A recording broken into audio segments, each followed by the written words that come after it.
This is Due by Friday, a weekly challenge podcast with Merlin Mann, Alex Cox, and Max Temkin.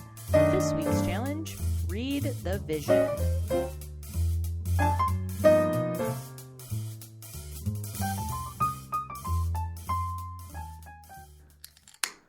That was a good open. I should have waited until we were recording. Were we recording my good Diet Coke snap?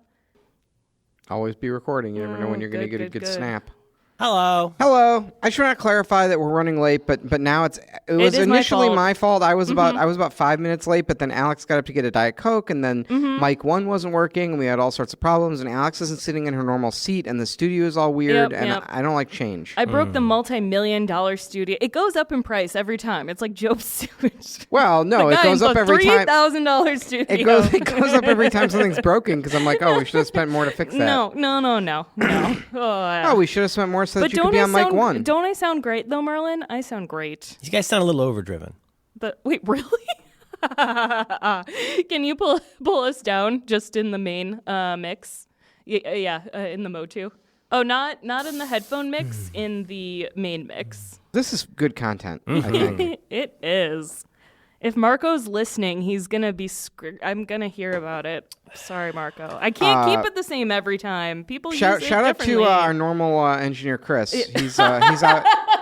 Chris is out with a back injury, but wishing him a quick recovery. Yeah. Max, thank you for your service. Do either of you ever have back issues? I ask because, Merlin in theory is a bit older, but Max, you weren't that much older. A bit, just a bit. Merlin, is it true or false that our embattled EPA administrator Scott Pruitt is in fact younger than you? Oh, a lot of people are younger than me. Neil Gorsuch is younger than me. It's very troubling. How old is Scott Pruitt? I think he is younger than me. I don't know. The only reason I know that is you brought it up on Roderick on the Line, and you were very troubled by it. Yeah. Funny. God, yes. He's like my wife's age. My wife. Yeah, I look better though. I'm poking fun, but I definitely will lose my mind when there's like a president who's younger than me. Yeah. Well, the troubling part is you really only get two options. You can either have fun of people. People make fun of you for being old, or you can die. And that's a thing that's going to seem less funny as you get older. What if you become so powerful that no one can make fun of you, like Thanos? Oh, if I get some stones from my pretty glove. Yeah, it's like Max, how does it feel to have the Secretary of the Interior be younger than you, and then you kill half the people. They're gone. Yeah. Wait, that wasn't a good snap. Let's snap. 3, 2, 1. Okay, we got it. You got one of those? Yep, we got one. Oh, good. All right, I'm glad Alex is on the case here.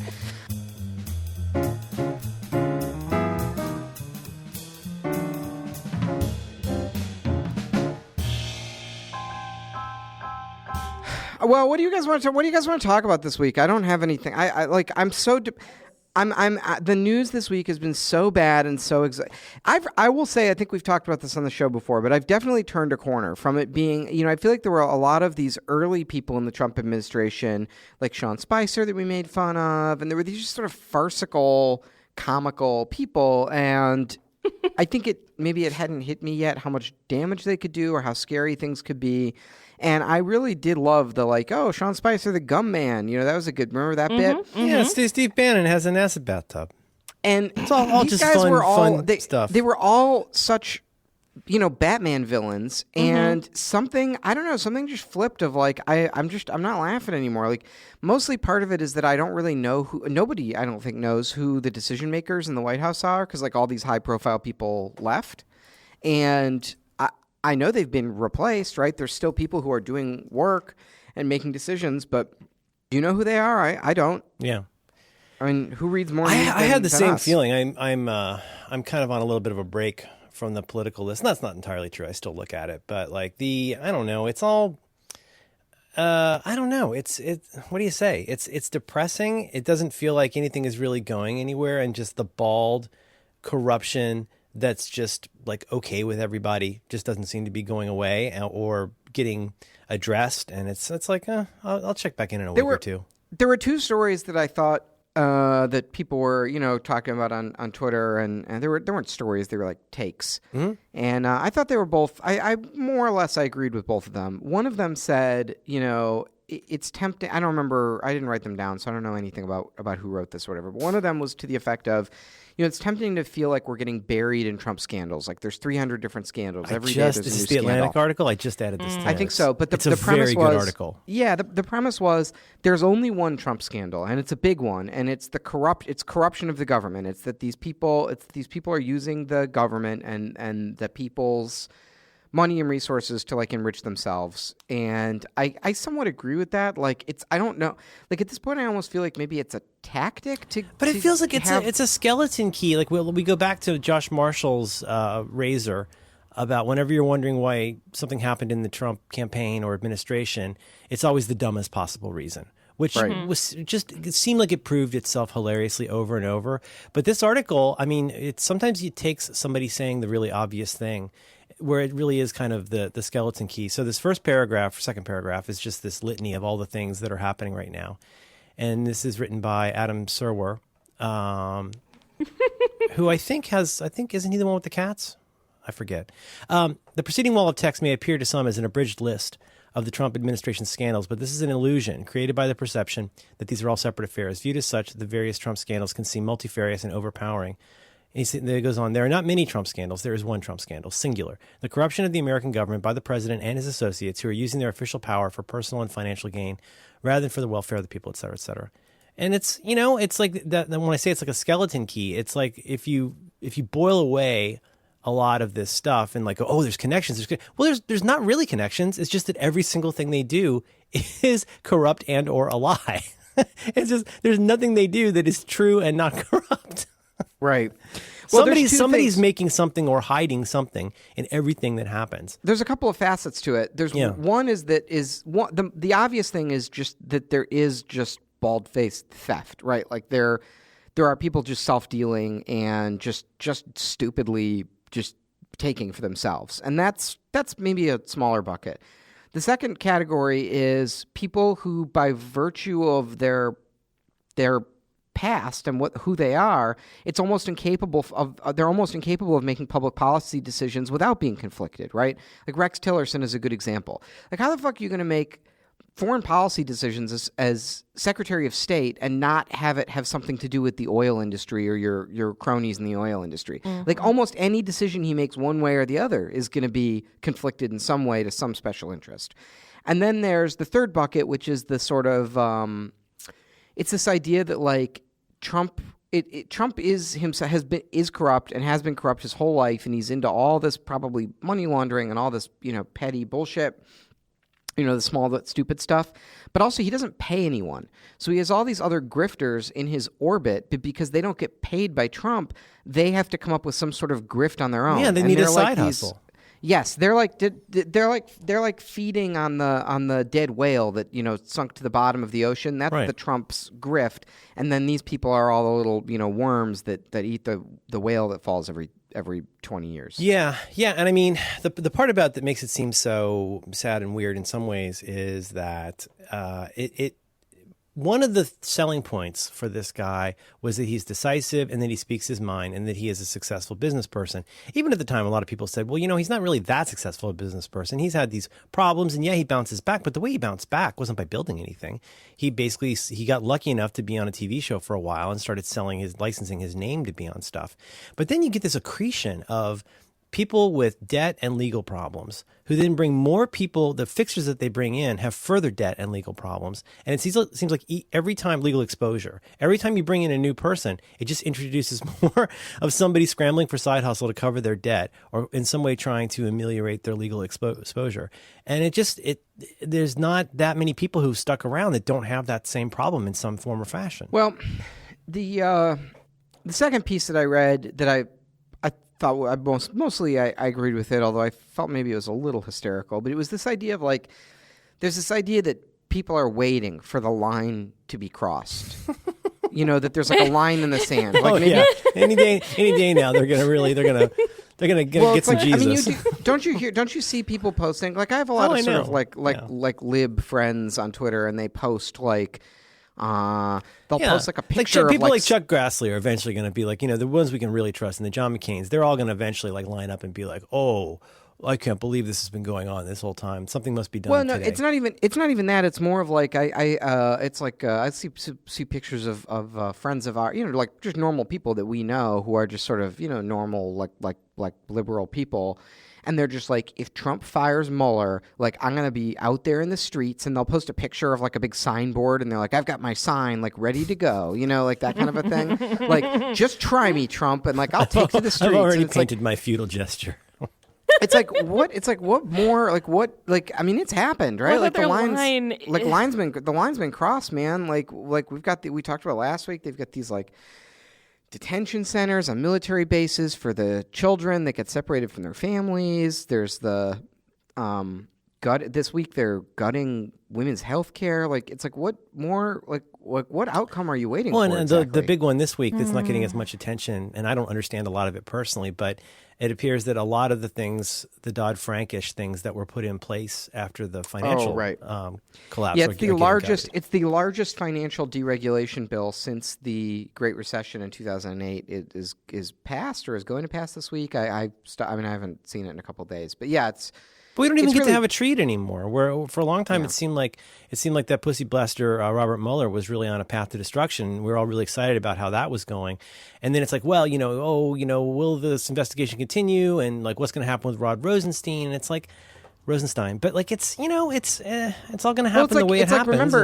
Remember what Renato told us, right? And this is now Renato's theory that Mueller and the FBI people believe. They toe the Justice Department line that the president cannot be indicted on criminal that a sitting president cannot be indicted on criminal charges while he's in office.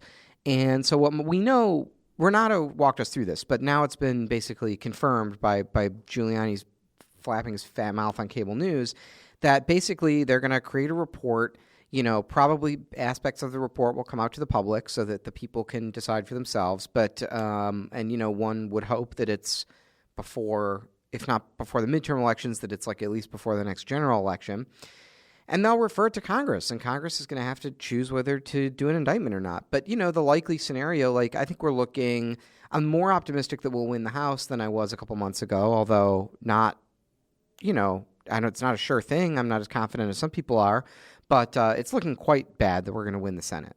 I mean, we're not going to win the Senate. So there's not going to be an indictment. There's an ugly thing in the middle of this, which we should probably just say for another show. But like, there's an ugly thing in the middle of this that keeps lurking, which is whenever we're out there painting our signs and wondering why everybody isn't pussyhatting and seeing all this corruption and all. The thing is, there is a very strong sense of comedy, not comedy, but there's a sense of community around Trump that has very little to do with Trump, except in as much as it has to do with Trump, which is, that 30 to 40% or whatever that's going to be with him. If he takes a shit on his desk, It's going to be fine because he's helping the economically anxious. Have you seen the new thing where they're all mad at Andrew McCabe and they think they're like there was like a tweet yesterday everyone was making fun of like former FBI director Andrew McCabe be like, McCabe, you better fucking get ready to bite down on that cyanide pill when you have to testify before Congress because you're going down, buddy. Like They think he's the sort of deep state, the central figure in the deep state conspiracy against Trump. But I mean, it's truly parallel universes, and I'm somewhere in the middle. I mean, I clearly am I'm closer to the sort of Mueller cultists than the I don't know what you would call it, the QAnon, Trump, deep state, FBI conspiracy cultists, but I'm enough in the middle, at least, that from the outside, I can see that they're both deranged. But here's what I was going to say is that this is not fun to say. This does not feel good to say. This is not the answer that I like to keep turning back to. But okay, so that other 60% or whatever, or that other what that percent is, there's just not anything that compelling on the other side. There's not a message. There's not a story. There's not a vision. There's not values. I mean, wait, you lost me. So you mean the 60% of people who are fed up with Trump, who disapprove of him? You're saying we don't have this compelling counter narrative to mobilize us the same way that that their side has a narrative. The presence of opposition to the president is nowhere near as compelling, and what could be very exciting and very unifying is something bigger about the presence of a very strong message from the other side. And I don't feel like that's there right now. I mean, you see bits of this when you follow people like one person I really like off your list is the woman from Emily's List, Christina Reynolds. It's really fun to watch her and see her boosterism of female candidates and seeing things like that. You see what's happening in Georgia and all that kind of stuff.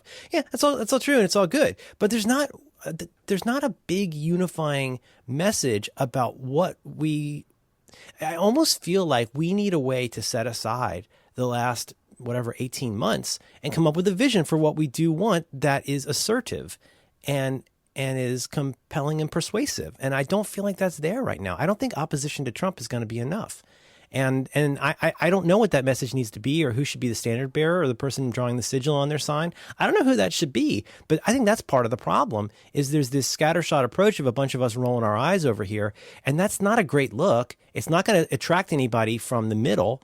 There's not a vision. The question you're talking about of like is being anti-Trump enough to send this sort of alleged like blue wave, is that enough? Is the hatred of Trump and everything that he represents enough to mobilize people to vote without like a strong story, the likes, it reminds me of 2008.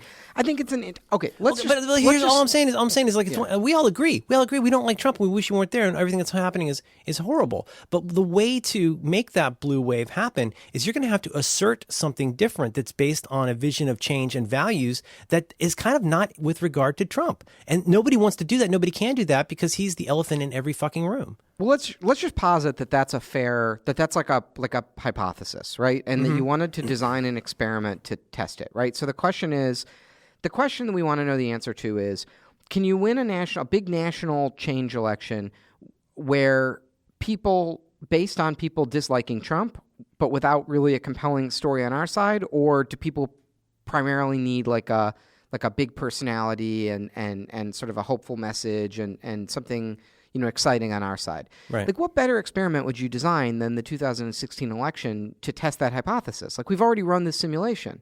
I'm like, I'm like Doctor Strange. Like, I've already run the simulation 10,000 times. Yeah.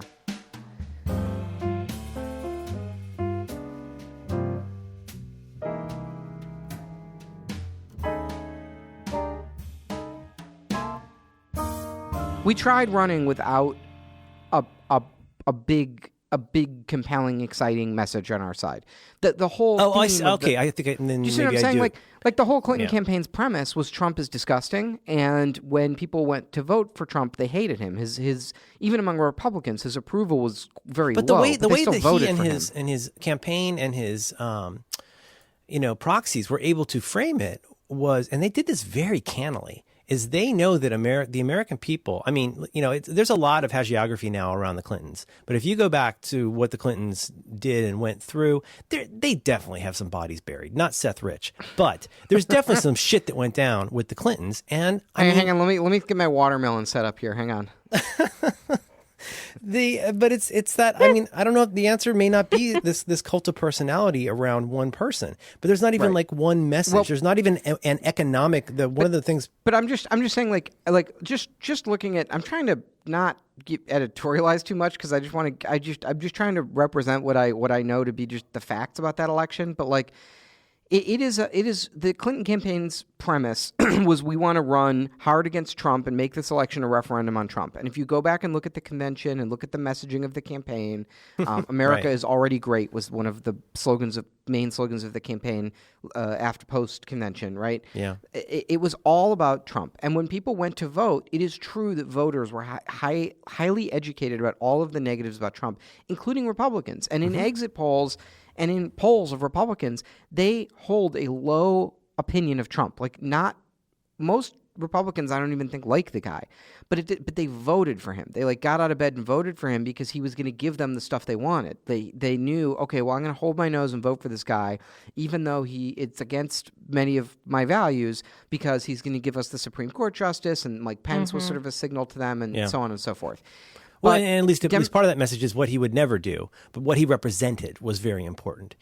Yeah, you know what I mean? And also it was the grievance of a rebuke of like the Obama era too. Like I think people like the Obama era and all the cultural changes of the last 20 or 30 years, and people feeling very culturally left behind. That the country that they had the privilege to feel like they ran, even if they were a laid off coal miner, that all that mythology had gone away, and Donald Trump represented a return to their kind of person who was not gonna brook any truck with that bullshit. But also like more to the point, I feel like I've said this 100 times in this podcast, that this whole mythology of these Trump voters who come like crawling up from the sewers, these like hordes of like the MAGA Ice chuds. King. Yeah, the MAGA chuds. But it's like, I think people have this image of like the Ice King, leading all these like Trump voters from like their farms, from their like, pig farms into the voting booth. And it's like, all these Trump voters, where did they come from? They're sick of identity politics or this or that. It's like, they don't exist. The same number of people in the same demographics voted for John McCain, voted for Mitt Romney, voted for Donald Trump. The Republicans have what they have, which is a very solid, stable base of voters, and they show up to every election, even school board and all that stuff, and that's who they have. And we have more people than them. The problem is our people don't vote in every election. Like, we don't need to do anything. Like, we don't need no concession needs to be made. Like, we don't need these people to why change wasn't and Air vote America for us. a big hit? Why is there no liberal Rush Limbaugh? And when we do get a liberal Rush Limbaugh, it's somebody like Keith Olbermann, like recording in his basement with a flag behind him and a big echoey sound. Because it always fails, because there's a difference. One difference in those two sides is that the progressive or Democrat movement it may not be perfect, but there is an idea that we're all trying to march in this sort of better direction. Usually with some kind of like positive message and increasingly a cultural message in a lot of ways. So the problem is that negativity doesn't work for us and this side, but it does work very well for the other side, because that's their basic grievance. Their basic grievance is fed by that negativity, and it's way easier to agree on what we don't like than what we do. One of the most telling things was, I believe this was an event held by Emily's List, and someone just asked, can anybody say what Hillary Clinton's campaign slogan was? And the room went dead silent, and someone's like, I'm with her, and it was Stronger Together. Yeah, I didn't know. What was it? Stronger Together. What does that even mean? Yeah, and then America's already great. So, Merlin, I would say, I think you're on the right path here, but I would even say it's more fundamental than that, which are, I think, so I'm a kind of into the George Lakoff thing of like, there are these two big frames that people use to understand the American family and the American metaphor. And in the conservative frame, hierarchy and obedience to authority are very important. And in the conservative frame, it's related to, it's a reason why Christianity is also, has a big crossover, and more like, you'd say like Orthodox or conservative Judaism has like a big Republican crossover. It's because they like a hierarchical, ordered world view where you have America above other countries, you have like men above women, you have white people above other races, you have humans above animals. There are consequences for disobeying dad. Yeah, it's and for violating the natural order of things. But in fact, like, tolerance for authoritarianism and desire for authoritarianism is like a measurable personality trait that is most highly correlated with support for Trump. So Trump is activating this identity within people, this idea of like, fall in line, there's a hierarchy, I'm going to put things back in their order. Whereas on the left, I think we're right, but we believe in that these hierarchies are socially, they don't have any actual, like, they're not real, right? They're like, you'd say like, they're like, it's like a social ontology. Like, they exist, but only because we say they exist, and we could undo them or have it different if we want, right? Mm-hmm. Like, it is correct in many ways to say, like, in our society, like, men have more status than women, but that's not like a rule. Like, we could change. It's just that way because people decided it was that way. Like, we could change it, and the world would be better. So, to me, that idea of like, we can make things better, we can have a better world. It's like the nurturing parent worldview of like, everyone should have an opportunity. We can protect people from dangers and give everyone a fair shot, and so on and so forth. That's like, doesn't fit in with the idea No. of like falling into line and falling, okay, hold your nose and vote for this guy. Like it's like we have like, or like you said, like, no, that is not the people who want to listen to an Air America and hear a guy yelling at them on the radio about what to believe. Like, we are the disordered party where it's hard to get everyone facing in the same direction. Yeah. I remember reading that essay. The rest of I think it's basically an essay that probably should not have been a whole book. It's a very good essay. I've read it many times, and I do think about it a lot. And so I'm just looking here I wonder if Metaphors We Live By is still a good book to read. That was 1980. I would recommend 1980 that came out. If people are, I mean, this is a big important book for me. But if people are interested in this guy, George Lakoff, I recommend a YouTube video, which is a lecture that he gave at Berkeley during the Bush administration called Moral Politics. So if you just go on YouTube and search for Moral Politics, it's like it's just the video is just basically this guy standing at a podium.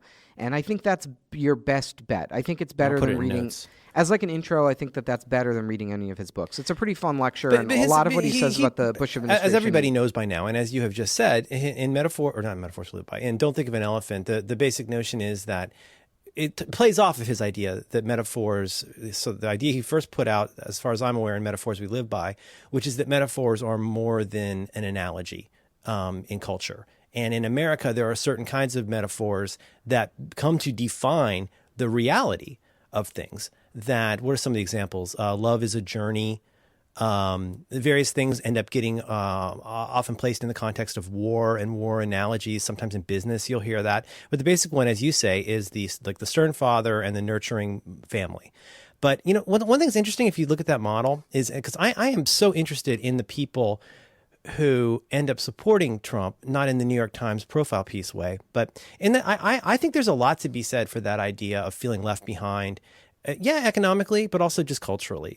Who was talking about this? Probably somebody on one of the various Gab Fests. But talking about how, the thing that drives a lot of people, Trump supporters, crazy is that they feel like they've lost the cultural war. It's not cool to believe what they believe anymore. And on the other hand, all progressives have left is the culture war, however you want to define that. And I'm not saying that in any kind of value judgment way, but that idea that like the culture is this evolving thing that's changing and it's more inclusive.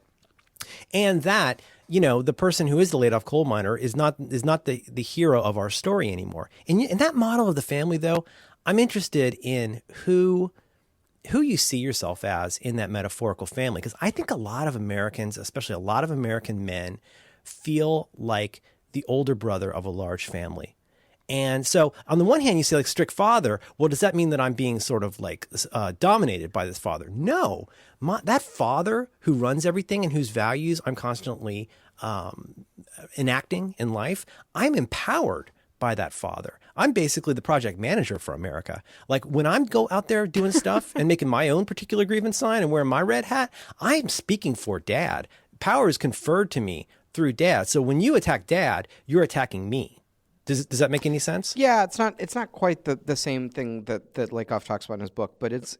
Well, I'm trying to understand the interpolation. I'm trying to figure out when you see yourself. I mean, it's not strictly an Althusser thing, but like when you see yourself in that Trump world, boy, I'm going to get shit for this, but the other day it was a classic enactment of the problem. I'm waiting in line at 7-Eleven trying to buy a Smart Water while 3 people in front of me are buying lottery tickets, and all I can think is, holy shit, you're in line to get a lottery ticket, and if you had a winner you get another lottery ticket, and it's all tied up in that larger thing of like, I'm just not a millionaire yet. I'm just not a powerful person yet. But by aligning myself with this particular person and this particular ideology, it gets me closer by proxy to this success in life that has been taken away from me. Something that was so there for previous generations is now not there for me. I've lost relevance. I've lost money. I've lost a future. And it's hard for me to see how those folks ever become unseated from that idea. There's no pitch that we can make to those folks that's going to make them want to become softer and more open to an idea of a changing culture. And as long as their job is to be the guardians of the old culture, as fucked up as it may be, like it's going to be hard to see any kind of change because that's very personal. Well, I disagree with you on this point because. Yeah.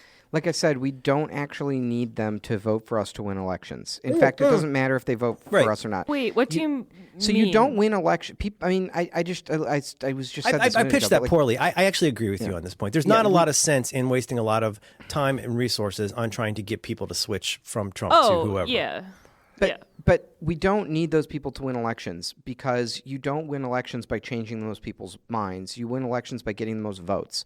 And if we just gave people something if we just gave our side, if you just draw the battle lines as they stand right now in America and gave our side something that they really exciting, that they believed in, that would get them to get out of bed and vote, like a program where they would be like, yes, this helps me in my life, and it's a strong vision for the kind of fair society I want to live in, we have more people than them. So then we would win. Yeah. You're always talking about how to change things is to vote and to run for things. But what's that cultural treat? Like, there's never going to be an Obama. Is there anyone that people are excited about? I'll say, I have complicated feelings about Bernie Sanders, but look at the fervor, just the craziness and the cult of personality around Bernie Sanders. I'm not personally, I do not think the guy's a saint. I have my issues with him, but if you look at public opinion polling, he is the most popular politician in America. Does that mean there's a 2020 thing? No, it's not. I'm looking. So, what I'm asking is what is the upcoming treat? Yes. Well, let me finish my thought here. So, think about why are people so crazy about Bernie Sanders? Like, he's the most popular politician in America.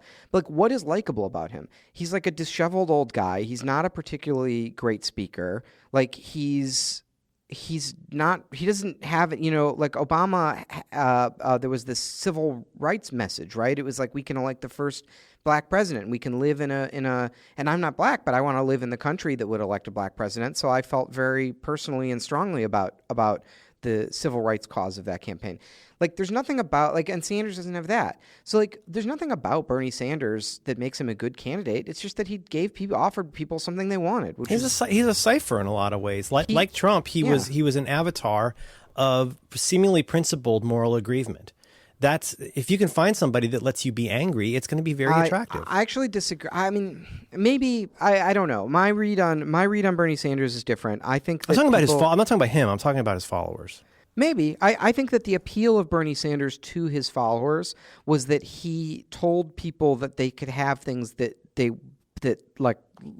liberal society told them they couldn't have, like a $15 minimum wage and health care. By running left of center. It didn't matter. I mean, yeah, sure, running left of center, but he said, let's have these things, right? Yeah. And then the Clinton campaign said, well, let's be reasonable, right? Like, I always say, to me, the classic story about the Clinton campaign for me was, so Bernie ran on a $15 minimum wage. And, to me, the $15 minimum wage that he ran on, it was a little bit like Trump's wall. Like, everyone knew on Trump's side that this wall was never going to get built, that it was an impossible pipe dream.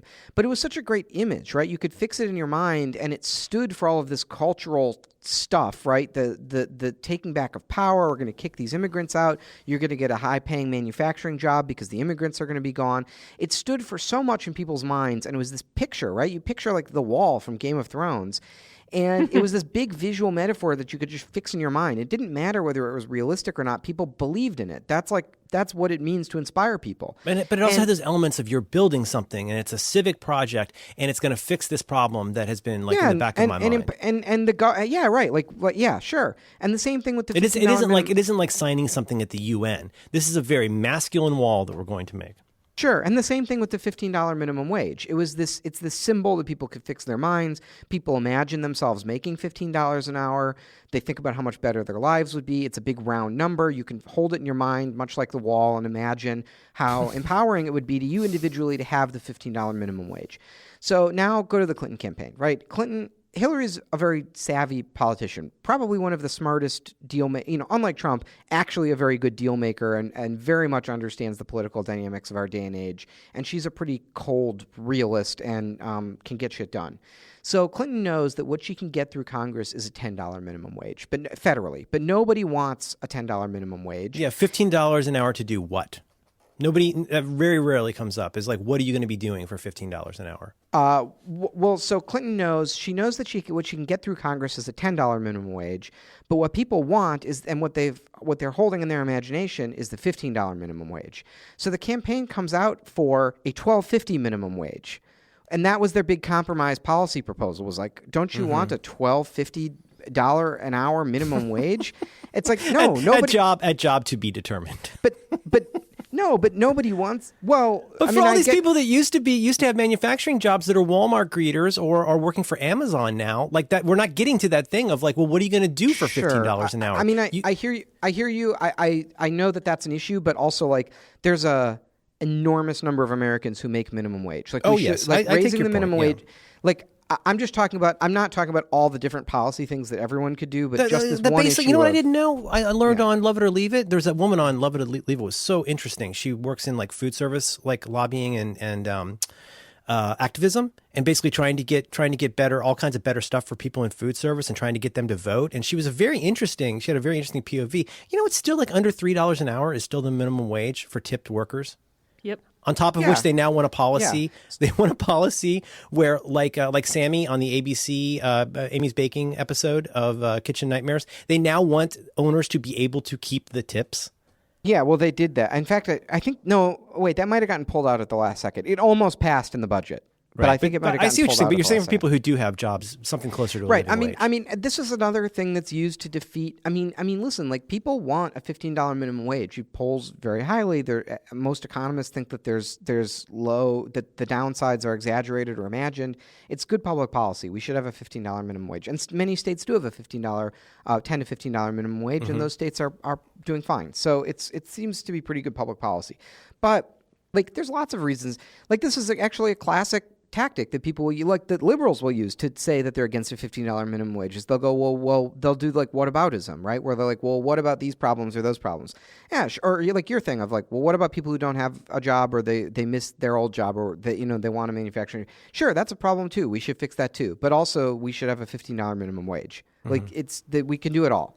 So anyway, I just think that's like, I don't know why. I forgot the original question. You think that could be a plank in the positivity, the Daniel Bryan yes generation of the future? Like that's the kind of plank that could work, and that's part of what made it for Bernie. I don't know. Maybe not. Maybe that's not the big issue that it was, 3 years ago or whatever. But all I'm saying is, I just think it's an instructive example of what appealed to Bernie and why Clinton, why a lot of people didn't show up to vote for Clinton. It's that Bernie gave people something to believe in, and they knew, like Trump voters knew, that the wall's not going to happen. They knew that it might not be possible for Bernie to get them the $15 minimum wage. But if you want a $15 minimum wage, which lots of people do, are you going to vote for the guy who offers it to you, even though it might not be realistic, or the guy who doesn't support it? Like, you're obviously going to vote for the guy who says he'll fight for it, right? You're allowed to fight for it. And here's my other problem with the Clinton $12.50 minimum wage was these things happen in negotiations. So if Bernie goes to Congress, let's say Bernie's president, he goes to Congress and says, I want a $15 minimum wage. And they say, well, we want a $10 minimum wage. They're going to meet in the middle at $12.50. Clinton gets elected. She says, I want a $12.50 minimum wage. Congress says, I want a $10 minimum wage. Now they're going to meet in the middle at, whatever, $11. Well, guess who got the better outcome? The person who asked for more. Anyway, I just don't understand the message of that message that Democrats sometimes will want to run on of like, well, don't believe in these things because having water will only what is it? It's what's the Immortan Joe line? Right. Don't become like addicted. Don't become addicted to the water, right? Yeah. It's like, don't believe in the $15 minimum wage because it's not likely to pass with the current Congress. You said something. The fuck kind like of a message week, is that? You said something last week or the week before that I hate having to agree with so much, but that whole thing of like, well, what are the centrists doing for us? All the like now people, like how much is that helping at this point? Like what is the flag that you're protecting at this point by having everybody chill out and be cool? And I'm not saying go, run up to the barricades or something, but that's I'm not sure how much water those folks are drawing at this point. Yeah, it's like if we lost those seats to Republic. Let's say the big argument is like, if we run a risky candidate that supports all these out there positions, that we might lose the seat. Republicans might get the seat, right? Like if we lose like Joe Manchin, right? If we lose that seat, Republicans will get it. Well, so what if Republicans get it? Like it's not doing anything for us now. So like I'd rather I'd rather at least take a shot with a candidate who believes in the things that we should believe in. That's what the Tea Party movement was all about, right? They were like, well, what are these people doing for us? We'd rather run, a funeral director or a hog farmer or, no, seriously, or like fast food franchisees. Like that was the big thing of the Tea Party was they were regular people with no policy knowledge. And they were like, well, we'd rather run people that are like us and believe in the things we want than have these, these elite people who tell us what's best for us. But it's not what we want. As long as this episode is unusable and can't be posted, I would like to ask you a question. The show. The phrase that was used a lot during the campaign and seemed to draw a lot of water with people was "drain the swamp," and the idea that people like Hillary Clinton and their cronies, the corruption of Washington in general was like a kind of a big part of the campaign. And in fact, you could argue that a kind of a daughter of that was the whole lock her up thing. That basically these people they're running roughshod, they're incredibly crooked, and they must be prosecuted. Why do you think that people are just okay with what's happening in the administration, or why is it not bothering those people more? Well, I'm sorry, I'm putting this really poorly. why did it feels like if you followed the news at all, and a lot of people are going to say it's because, if you watch Fox, you're not going to learn about these things or whatever, but it feels fairly incontrovertible to me that there is at least an appearance of some pretty bad corruption going on amongst so much of this administration. Why do you think that doesn't bother people more? Well, I have a pretty cynical theory about that, which is why do you think it bothered people when when George W. Bush was trying to get their library records? But it didn't bother people when Obama was overseeing this massive expansion of like NSA surveillance. It's because people have an enormous capacity to... He's a monster, but he's my monster. Yeah, they can bite the bullet, right? It's like, well, he's our guy, so we're going to, some excuses I've heard about that where people would say, well, he knows things we don't. Or, it's a necessary evil that any president would have to do. And I'm not saying those are bad reasons. Those might be good reasons. But all I'm saying is people come up with, if it's our guy in there, they come up with some sort of way to resolve that cognitive dissonance, right? They give themselves a way out where it's okay when Obama does the thing we don't like, but it's not okay when Bush does the thing we don't like. Well, it's like, does anyone really think that Trump voters were actually motivated by Hillary Clinton's alleged poor IT security practices? It was less what happened and more who they think did it. Yeah, it's like right. It's like, did anyone really show up to the polls because they thought that Clinton didn't follow State Department IT protocols correctly? I doubt it. I doubt it. I don't think that was a big issue for people. I think it's more of like they hated this woman and they were trying different attacks that worked. What do you think, Alex? Your podcast boys should have more women on. Oh God, let's not talk about that. Oh, it's got like 10,000. It's got like 10,000. That was a very popular tweet. I was. You showed us. So stupid. But you're gonna go on Random Trek, right? Oh yeah, no, I was. Yeah, I'm gonna go on Random Trek.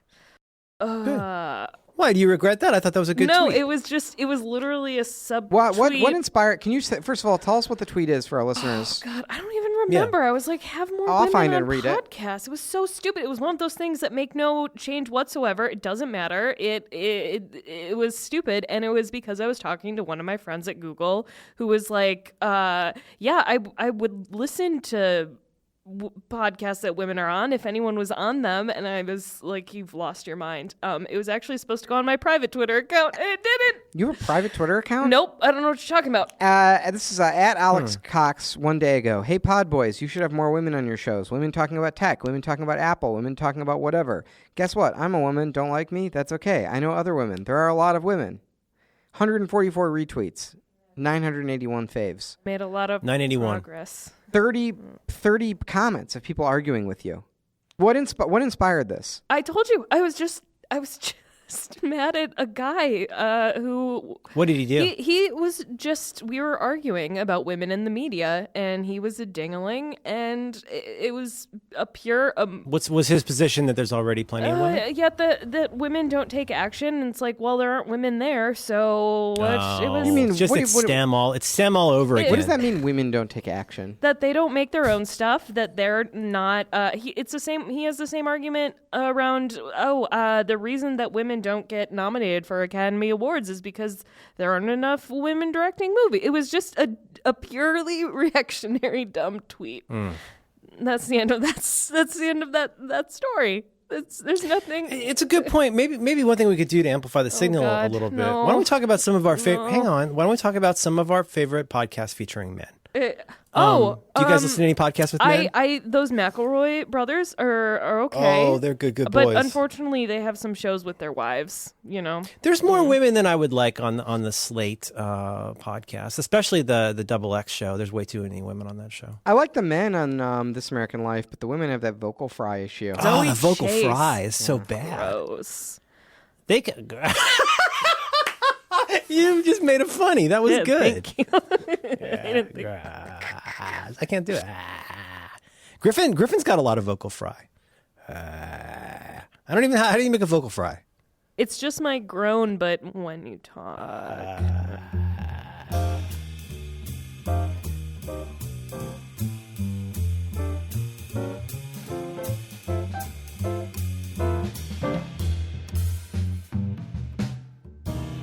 Really, everybody should just get mono, and then they'll have fantastic vocal. Oh, how you feeling, buddy? Oh, so bad. People are gonna think that I didn't get to talk before, but I'm just so tired.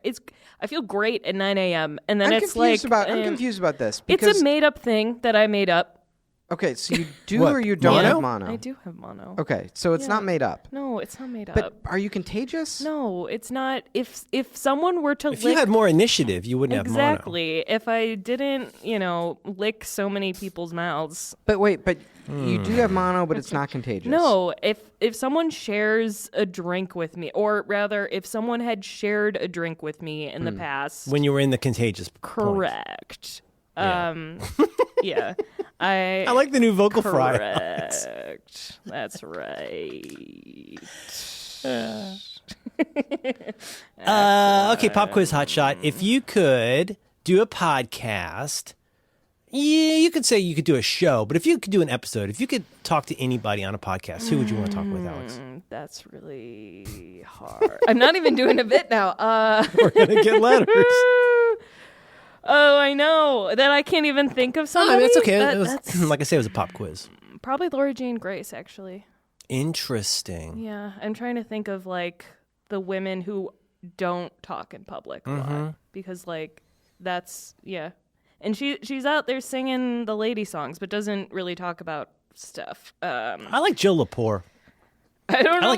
I like everything she's on. What? You made a noise. What'd you make a noise? I don't know You who hate that is. Joe Lepore? Jill? Jill? That's a lady name. And you got to get on the Masha Gessen train, man. I'm telling you. You should listen to more podcasts with women. No, I really should. I just really like those McElroys. Oh my God, they're so good.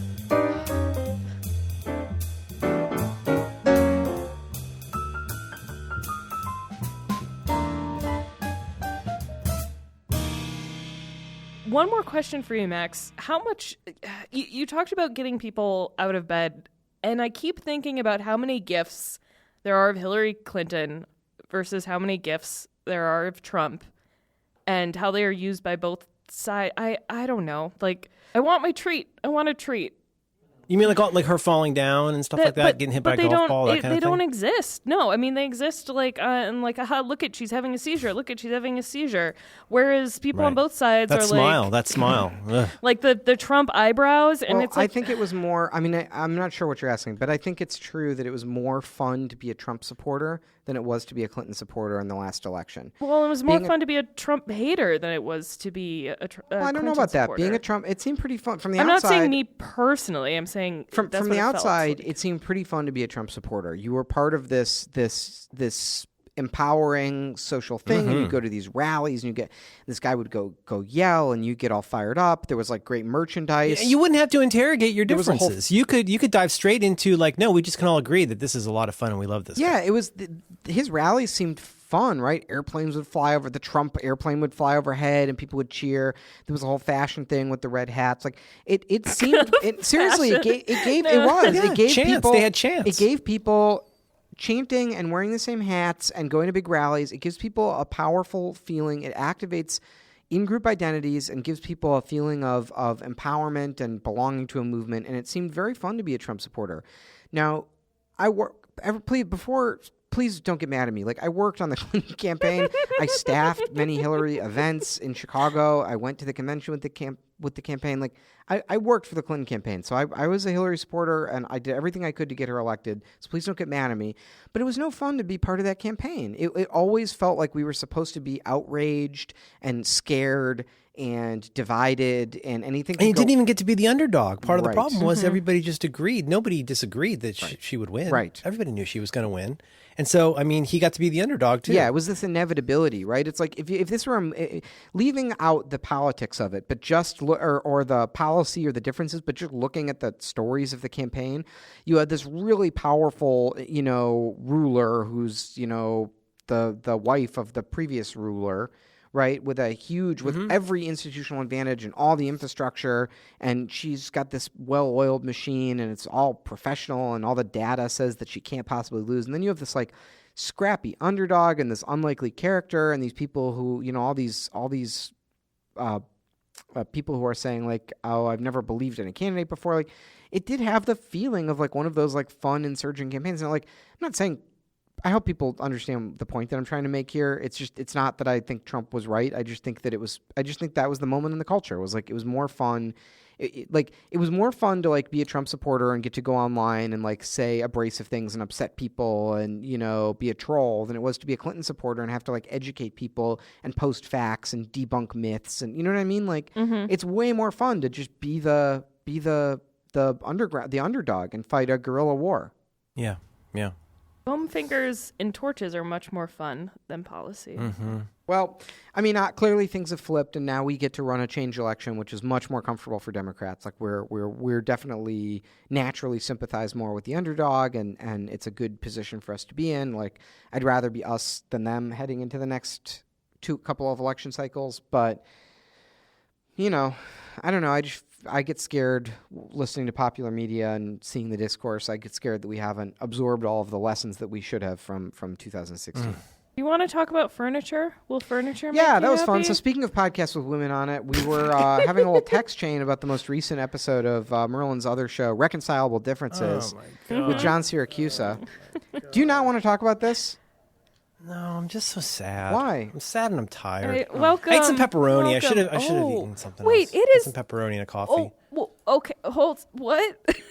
Like just plain pepperoni at 9 a.m. in the morning. Yeah. Get a boar's head. It's a nice pepperoni. Oh. It's like a big land Jaeger. You can just it's fist food. So Tigga. Follow up. So Rec Diffs, you guys were having a conversation about millennials' relationship to stuff, which I will ask you to summarize in a minute. And Siracusa was like, well, you should ask your millennial podcast co-hosts about that. And we had a text conversation about it on our super secret channel last night.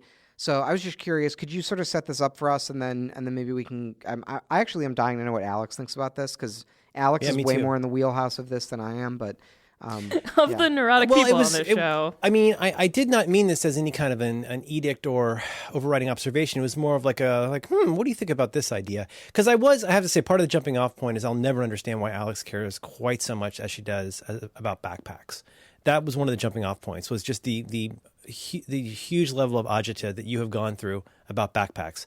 It seems like you have a lot of things in your life like that you think a lot about. And I just had this cockamamie theory I was throwing out to Siracusa, where I wondered if, I don't know what you want to say millennial. That's such a silly thing. But people younger than I, in particular, for any variety of reasons, some of which Max has pointed out, for any variety of reasons, are interested in acquiring a smaller number of things in their life of higher quality, everybody said that. There's been a million Medium pieces about that part. Yeah, everybody seems to agree that millennials don't have tons of money to spend on lots of junk. But the part that I'm interested in is the thing that seems different is that for a lot of people that I'm aware of, people on podcasts I listen to, it's not just what they got and then want to make a case that they bought the best one that's available. It's more the storytelling that's involved in the process of deciding what to get, and the fact that it's an ongoing journey. This is the best backpack for me right now. There's this coffee that's the best coffee for me right now. And with no sense of like self-editing or shame, they are very happy to share. I didn't get the best in the world. I didn't get the cheapest in the world. I got the one that's right for me. And the story of how I arrived at what I get becomes important in a way that used to be, the thing I said to Syracuse off the top of my head was, used to be more the province of what I said was like craftspeople and the very super rich. But even the very super rich aren't always that interested unless you're a collector. And like this particular elephant tusk was acquired in the following way, as against stuff like nerd collectors who just want all of the Funkos or whatever. But I'm interested in the idea of curating not just the things you choose to have in your life, but the storytelling and the process of how you got there being a big part of what you decide to have in your life. That's what I said or meant to say. You were actually very fair in that episode. I was surprised. But the thing that... Well, you mean you thought I was going to, as you youth say, you thought I was going to drag you? Yes, I was prepared to be dragged. Drugged? Prepared to be drugged. You're going to say delete my account. I was here for that. Yes, queen. But I don't know if it was you or Syracuse who started the point that furniture was the exact same way. It was the same thing for our parents. It wasn't necessarily the super rich. It was pretty simple. Like, you had furniture that, for whatever reason, was special. You acquired it in some way. And you didn't touch it, which is different than, I would say, backpacks or let's say phone cases or keyboards. It was, and I think it's a mix between the think pieces and the people you're friends with who are nerds and really neurotic.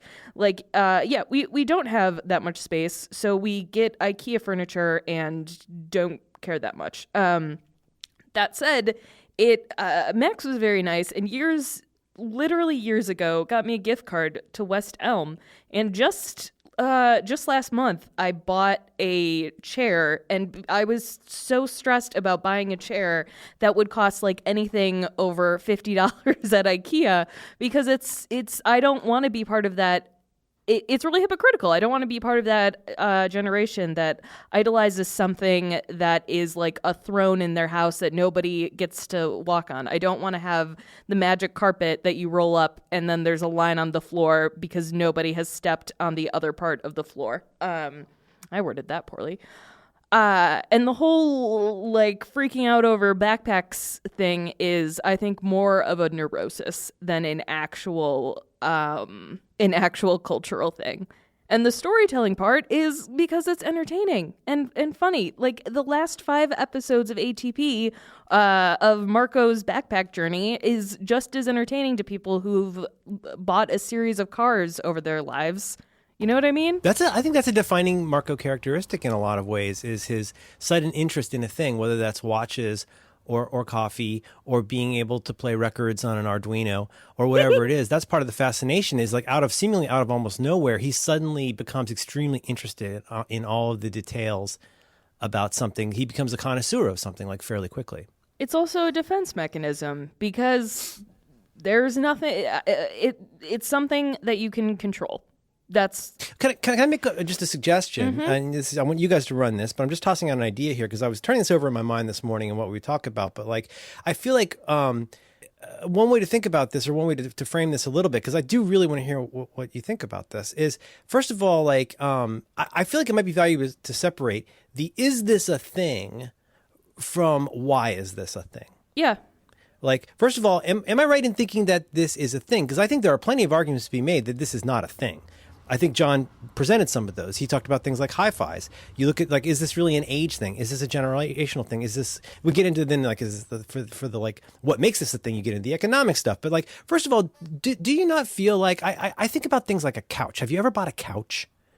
Let me tell you this. The couch that we've got is super, super old. And you know why? Because we've been in the process of buying a fucking couch for 20 years. Like, it takes 20 years to buy a couch.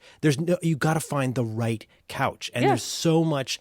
That's one example for an old man like me. But like, so can we distinguish, is this a thing versus why this is a thing? Do you think that people of your generation do have, for whatever reason, do you have a more careful interest in the things that they bring into their life and finding the right thing, regardless of whether it's a fancy thing or a simple thing, whether it's a pencil or whether it's a laptop? Do you think that that's a thing?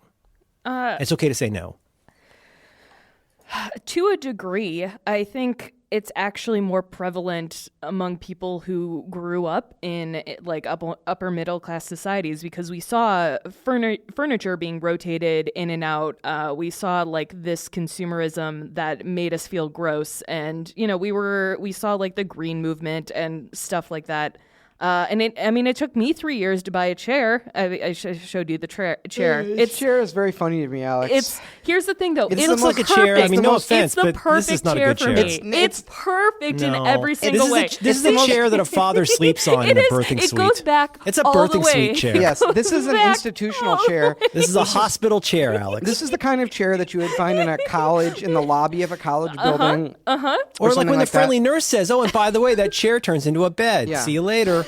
See, everybody's interested in the story. You are all. It doesn't really. It never turns into a bed. Because here's the thing: this chair expresses no opinion whatsoever. Like this chair has no qualities. It is a beige. It is somewhere in between beige and gray. It has no right angles on it. It almost has a face, but the face has no expression. It's of no design period or no time period. Exactly. That's why it's perfect for me, because I don't want to be the person who's like, look at my bespoke furniture. There's nothing wrong. You're a super taster. You're a super sitter. You don't want anything that's too bitter. There's nothing wrong with being that person, but you don't want people to come into your house and be able to make any judgment about you whatsoever. That's a thing that I've always been I chose very my furniture with self-conscious. diceware. There's Alex, you remind me. There's that episode of Futurama where Zap Brannigan attacks the neutral planet, and they go, go to beige alert. Tell my wife I said hello. Anyway, you got a chair. Go ahead. No, that's just it took okay, fine. Great I will tell story. the story about the fucking chair. There was this I have a friend who's very into like upholstery and all that. I don't want to call it bullshit, but it's just something I don't care about. Just like I don't care Your friend, about tell me it's and then Kara. edit it That's out. the only friend I have. It's always Kara. Kara's into upholstery? She cares so much about furniture and decoration and bullshit. I thought she liked and- baseball. Yeah. She's like, a lipstick lesbian. So she's a polymath. Yep, exactly. And about once a month, she drags me out to get furniture, and I'm like, I don't like any of this. I don't care about any of this. Why would I spend money on this? I have a perfectly good couch, despite the fact that it has Do you claw own a marks everywhere. bed? Yeah, under a lot of resistance, I now own a bed. Why have a bed? It's just unnecessary. Are those amiibos? It looks like you got Ticket to Ride. Oh, those are also my board games and Wow. amiibos. Okay. There's what is that, amiibos? If I zoom in on the picture? So It there's looks like you have some kind of a music stand. Is that for a ukulele? If you'll see, there's a Howl's Moving Castle and Castle in the Sky, as well as a 3DS XL, Shadowrunner. Alex, it looks like that green extension cord is not grounded. Yep, and it seems like I have left a water bottle cap on the floor. I yeah. have concerns about your bottle. You'll see the stand from my piano in the Wait, bottom Alex, why do right-hand you own corner. DVDs? That's very funny to me. Because it came with the HD. I give away most of my DVDs after I've acquired the I've ripped them and gotten the DRM'd HD Got all the juice thing. out of it, Yeah, yeah. exactly. And then I give them away, DVD but nobody juice. wants my anime DVDs. I can't imagine why. All right. So back to the chair. I would just go to furniture stores once a month, and then I finally came across this chair and was like, Oh my God, that's it. I didn't, not You because finally I saw found a it, chair that has but no properties. I sat down in it, and the sales lady was like, "But wait," and pushed it backwards, and the little thing pops up because I don't want an ottoman because that just takes up more space. Oh, this is a recliner. Really? You like to just kick back? You just push the arms and little foot thing comes up? It was delivered at 9:30 a.m. this morning, and I've never been so excited for anything in my life. It looks very accommodating. It does. It is. I'm really excited. I could about draw it. this chair using only the rectangle tool in Photoshop. Hey, this looks great. When are you gonna do the full rendering? God. This is it. It's 8 rectangles. I just realized I bought the Hillary Clinton of chairs. I'm with her.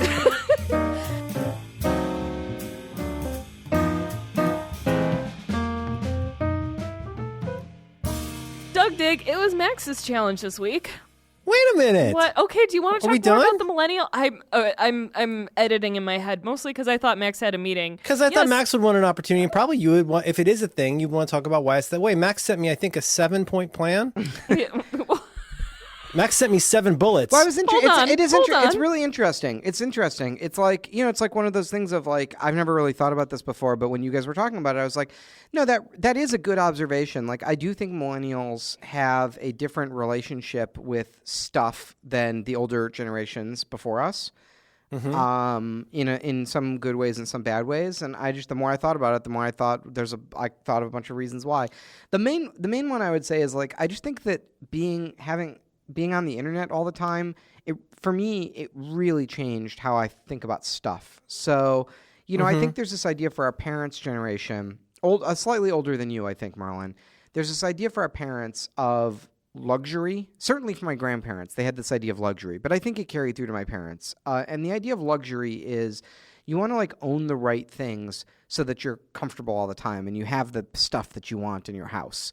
And that's like having like an example I think of luxury is like a cabinet of fine dining ware. You know what I mean? Like serving plates that you This was use. a Twitter moment about this very topic, which is like looking at your parents' houses at all of the collections of things that nobody uses specifically because they're nice. Yeah, but like exactly, like the nice plates. But things like cups. Like nobody ever uses these. They're too nice to use. We mostly, in my house growing up, had a room that was pretty much only supposed to be used for like company, right? The living room. And like, it was like discouraged for us to like play in that room.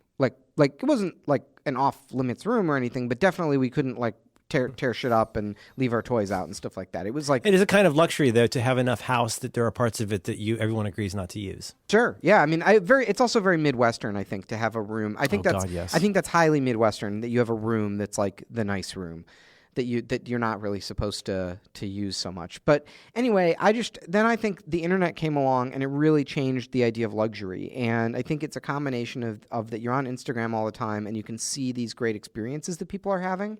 So like experience has become, there's a new vocabulary and a new way to like catalog and think about and ascribe value to experiences. I think I felt glib to say this, but I think you're absolutely right. I don't think it's just Instagram influencers.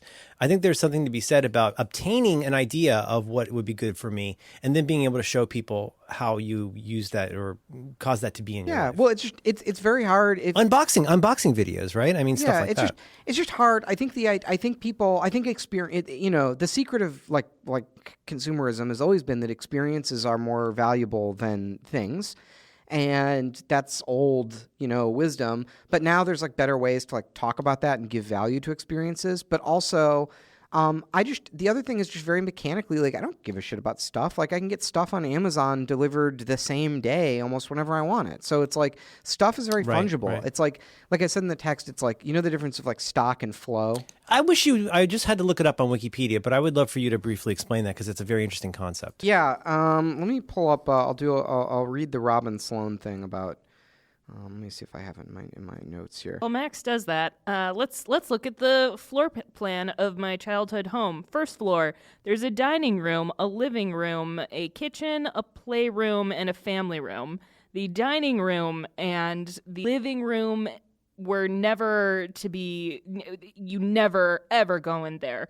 The kitchen is where we ate food. And there was a dining area in the kitchen. The playroom was only for when a bunch of kids came over. And then the family room was where there was the TV and most of our toys. So really, we lived in a fairly large house and hung out in one room. All right. Well, here's this article this is a post from years and years and years ago by Robin Sloan.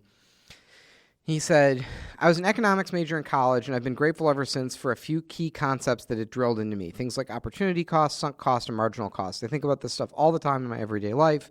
Sometimes I consider the marginal cost of, like, making myself another sandwich. But one of the biggest takeaways was the concept of stock and flow.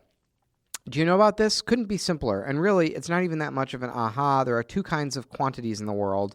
Stock is a static value, money in the bank or trees in the forest, and flow is a rate of change, $15 an hour or 3,000 toothpicks a day. Easy, too easy.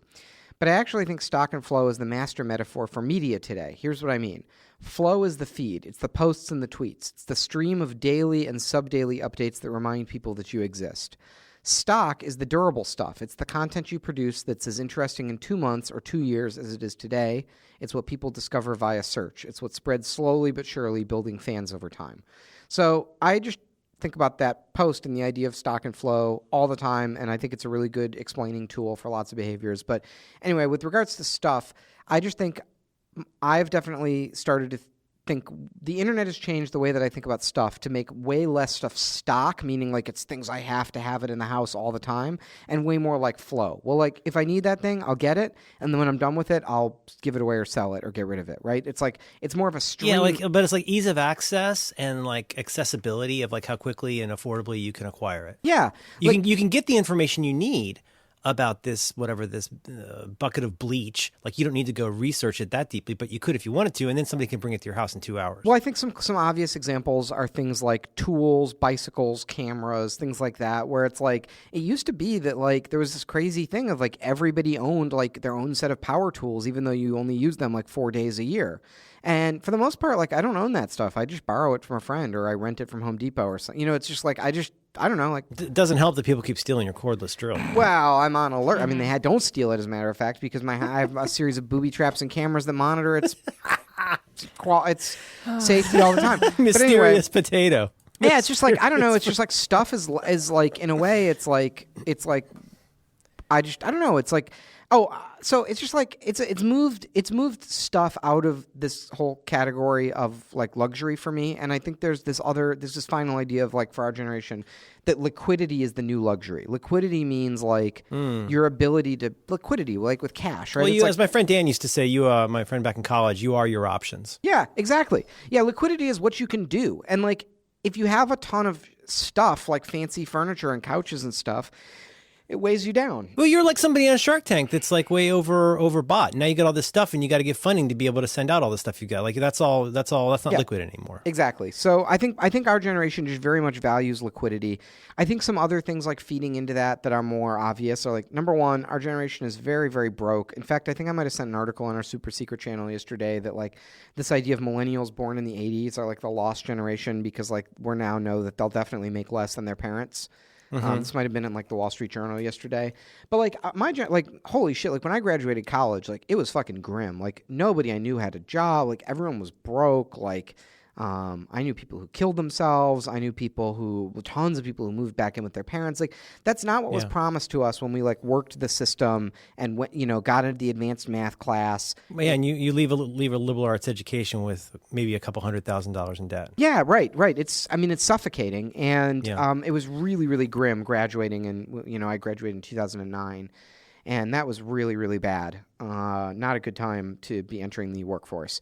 So I just think that made it so that people couldn't have lots of stuff. And as a consequence of that, as a consequence of all these things I'm talking about, seeing stuff more as flow and valuing experience and not being able to have a lot of stuff, it's just like you just look at what you can control and you're like, okay, I'm not going to buy every coffee maker on the market. I'm going to learn about coffee and get the one best coffee maker that's going to give me the most capabilities and make me the happiest in my life. I'm not going to get the most expensive, leather, like you said, like some sort of like Veblen good bag. I'm going to find what is the most utilitarian bag that best fits my lifestyle, and then that's the bag. Like that's the one. That stuff is I will say, like, I think a lot about that, like to a point that drives people around me crazy. Of like when we bought silverware, Veronica and I finally bought silverware for our house. I talked about this on my podcast with Pat, and he made a lot of fun of me for this. But like, oh my God, I did so much work on getting the right silverware for the house because I want. Oh, right, the spoon discussion. I remember spoons. that. But anyway, we thought a lot about what we wanted in silverware and how to get it right. And Syracuse was making some crack of like, I can't imagine anyone having an opinion about silverware or thinking one spoon is better or worse. And it's like, I can't. But then he caught himself. Interesting. I mean, it's just I think could I tolerate my life with silverware that I didn't love? Absolutely. Everything would go on as normal with just one more little friction in it. But the point is, I don't want to buy silverware again. I want to buy it once, and I want to get great silverware that lasts a long time and I'm really happy with. And it's like I'm just looking for ways to, if I'm going to have to own a set of silverware, I want it to be really good fucking silverware. I just realized talking about this that something that a lot of older people don't think about, but my generation does, is that where you live isn't typically stock. It is flow. I remember texting you guys, be like, oh my God, I'm going to be living in my apartment for 3 years. And that seems kind of ludicrous to a lot of people. But this is the first time that's ever happened, that because you just expect, yep, I'm going to have to move out. So I might as well take my good backpack and basically leave the rest on the curb for some other kid to get. But I'm taking this damn chair with me. It's very comfy. Yeah, I mean, I didn't live in the same place for more than 2 years until I bought a house. Mm-hmm. I don't know that it's even possible in a major city to live in the same place for more than 2 years. A dumb landlord who doesn't know that he can raise the rent more. That's how. Blue Lives Matter. Yep. Anyway, so those are just my thoughts about it. Like, I think it's weird.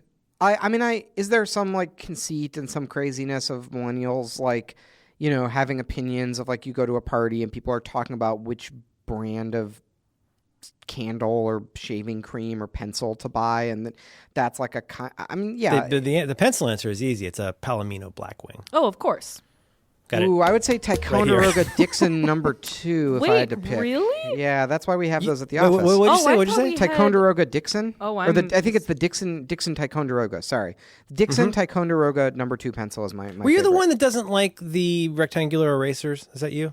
I don't like them. I love them. The Blackwing erasers are very tempting for me to pull out and chew on, I'll say. You can pull them out further, right? Oh, yes. Mm-hmm.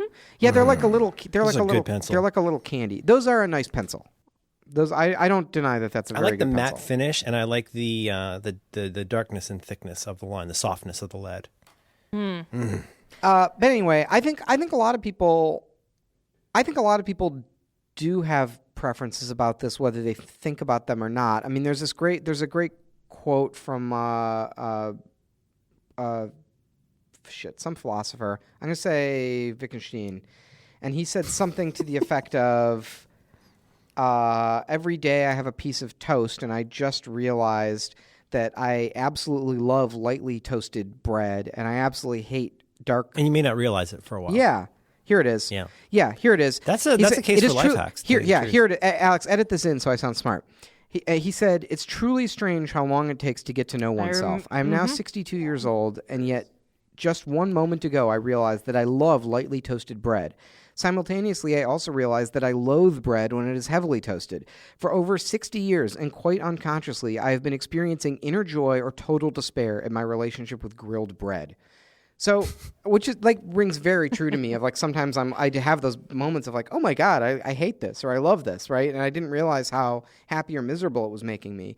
And I don't know. I think a lot of people have those preferences, and I think that's chilling. It's chilling to realize those things sometimes. Yeah, it's just. But I think it's like I just think it's like something about the internet and the way that there's a space to talk about all this stuff, and you can be a nerd about these things if you want. It's like giving people permission to design their lives more. Like that's more how I would think about it. Is you're designing your life. You have more agency. Mm-hmm. You're not just buying one of the 3 silverwares available at Crate and Barrel the season that you went shopping for your wedding. You're making a conscious decision to evaluate all the different qualities of silverware and find the one that's right for you. And you're investing a couple hours now for like a lifetime of living with silverware that makes you that like the Wittgenstein quote that gives you total inner joy every time you pick up a knife. But the unexamined quotidian life is like owning an inexpensive, dull knife where it still can mostly make things be cut into pieces. But when you have a slightly nicer, very sharp knife that you keep sharp, it changes your game. And you're like, I could never go back. I could never go back to like a 4-pack of Walmart paring knives. Like it would just make me so sad and cut up to have that in my house. Yeah. I mean, and is there downsides to it? I mean, I think to your point on when you were talking about on rec diffs of like, it's like vain and consumerist? Yeah. Yeah. I didn't say that, did I? I don't think. Well, it was a subtitle. I mean, I think it's more vain in an Instagram way, if it's vain in any way. But like, one distinction I was going to say as I hold this pencil in my hand is I feel like one difference with me is like, I feel like the other part of this, there's the story part of this. I don't know if you guys agree with that, but the curation and explaining why you chose this particular thing, I think is part of the fun for a lot of people. I'm okay with that part. I think the part where I'm different on all but a very few things, software probably being one of them, is that I generally find a point of satisfaction. And then if I'm dissatisfied, I'd look somewhere else. But like, I'm not on a constant quest for a better pencil. Right. I have my story with this is like, I don't know. I got this pencil and I really like it. Interesting. But I think that's part of the difference is you look at somebody like the elephants in the room, I'm going to say are Marco and Mike Hurley. Like Mike Hurley seems to have an existential ache for a new version of a thing. Like it seems to like really be, and this is not criticism. Like I think it's one thing that makes him very interesting is he is a genuinely curious and open person who is he's very excited for what the next thing is going to be. But there's an availability heuristic there of the people that you're describing though, because Mike like has a podcast about pens. So he's been selected, like Mike's on your radar because his bizarre broken personality where he's in constant need of a better pen has led him to publicly talk about it for an hour a week. Here's the thing. I'm not going to disagree with Max. And Marco's like insane, field recordings of different microphones. He's like, I ordered 300 microphones and talked into them. It's like that level of neuroticism and whatever it is, like it evidences in different ways. Though, it's not a trend. You're looking at these people, or like Alex, okay. right? Yeah. You're looking at these people and you're like, I'm extrapolating a trend, but like these people, they're in your little bubble because they're like you think broken, this is obsessive people. Noticing this is an availability heuristic on my part. Well, yeah, so the whole you... phenomenon of 20-year-old guys with undercuts and beards who are obsessed with artisanal pork. You think that's something I'm just imagining because of podcasts I listen to? No, but I think it's different. You're giving it a different character because of the selection bias of the people that you said Mike Hurley and Marco Arment, not me. I didn't cherry pick them. You did. But they represent different poles of that thing. Where like I feel like Mike in some ways is the eternal optimist. In some ways, he's always like as soon as something's it's hilarious sometimes where there'll be like a press release about something and he really wants to talk about what that could mean. And I think he is he dragged Duplex like no tomorrow. Duplex is bad. But then with Marco, I think with Marco, it's very important that he let you know what he definitely doesn't like. I don't think Mike is that into that with Marco, and he's not going to judge you on it, except with stuff like, there's some kinds of stuff where he's just across the board. On the one hand, it's okay that he's really into fish, but on this other hand, he's not going to hear anything about this whole LP listening to albums thing. So like, I think there is a part of that, not just with those, but just in general of like how I arrived at my decision and how it affects my worldview. Well, right? I can say on my part, I definitely have some of these obsessive tendencies, but I'm very much in the school of I have a problem in my life and I'm looking to solve the problem, and once it's solved to my satisfaction, it's over. It's done. It's like my pencil. Well, I found a backpack that I like. Like I probably have at my house 8 backpacks that I went through. Good God. Because I was trying to find a backpack that solved all my issues, and then I found the one, and I stopped buying backpacks. I'm not interested anymore. Oh. I have one that is correct. Never mind. That wasn't a judgment. I have bought and returned over 50 backpacks in 2017. Maybe this is a difference too. I never return anything. I don't return anything. Why? It's like because I'm not buying expensive backpacks. I'm buying backpacks in the sub $100 price range, and then if I think of all the work that it would and I'm going to use them for a month, right? So they get it's like writing a check. Like who does that? It's just it's like carrying cash. Who does that? Oh, I don't know. It's like people who don't want to hold up the line just because they want a fucking smart water. No. Oh, wait a minute! Don't pull it out yet. It's still got to do the chip, and now you got to sign. Challenge. Every time I sign for Apple Pay, I lose a little bit. Here's of my soul. here's Challenge. no And I have wait to explain hold up to the cashier, hold up no this is not no Apple Pay. This Challenge, is you. challenge. Marco, Mike, I agree with you. You're except for duplex opinions. Challenge, Max. What was the challenge this week? Cuck. I'm a Marco and Mike cuck. Hang on, let me- Except Please like me.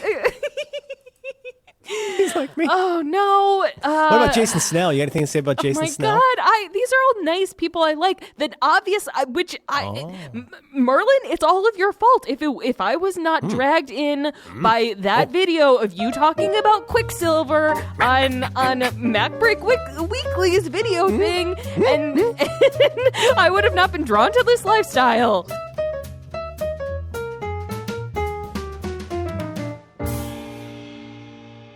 Challenge this week is to read 2 comics, the Vision comics from Marvel, and they are Vision, Little Worse Than a Man, and Vision, Little Better Than a Beast. So it's 2 different books, but they go together to make one story.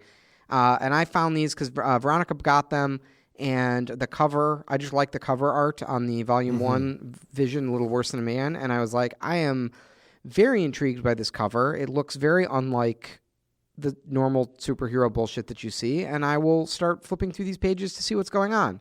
And I just deeply, deeply loved these comics. We're going to spoil them, right? Spoiler? Yeah. Spoiler Yeah. horn? Yep. I don't know that it's not a super plot or surprise heavy comic, so I think you can still read it even if you listen to us talk about it. But I can't wait to hear what happened. you didn't read it? Did you peanut butter? Did you peanut butter? Fucking hard, I peanut butter. Oh, Wait, Merlin. you didn't even look through? Wow.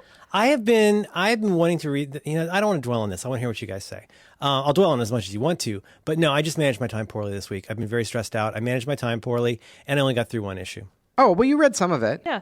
Oh, I mean, I read the first comic, the first floppy. Yeah. Great. I will say Okay, that's fine. kind of enough, in my opinion. But we'll get to that. I kind of you feeling didn't- it's did you not not going like to go it? well. It was very upsetting. First, I want to hear why you like it, Max. Well, so what do I like about it? I love the way that it's other than the cover. So just there's like a complicated, annoying reason that I like it, but then there's also just like small things that I think are cool about it. I don't have a ton of comics knowledge too, so I don't know that I even have the right vocabulary to talk about this. But I like the way that it looks, and I like the way that it's drawn. I think it's like very cinematic, and I can really imagine the movie of this in my head when I read it, and in a way that's very appealing to me. I really like the way that it's written. So sometimes they'll do a device where there's dialogue happening in the panels, but then there's also narration happening in a little square at the bottom of the panel. Do you know what I'm talking about? Yeah. And it takes its time. It takes its time. It's not the pacing is good, and but like it also takes its time with like setting up the visual scene while the story's being told. Sometimes in narration, and it's not annoying. It's really well done. Yeah. That's what I mean about the cinematic. It's like you really have Like setting the tone of this suburb. like stuff you really that. have this feeling of like where they are in every room and everything. And but I just love that. Wait, before Yeah. we get into this, there are some people who are going to listen to this without. Well, then we won't. Then let's not spoil it all the way because Can you Merlin didn't just- read it. Can you No, just it's give okay. the It's okay. overview of what this comic is? Yes. Let me finish. Let me finish my thought here. So so I like the way that it's paced. I love the device of there's people talking, but then there's narration. So there's multiple.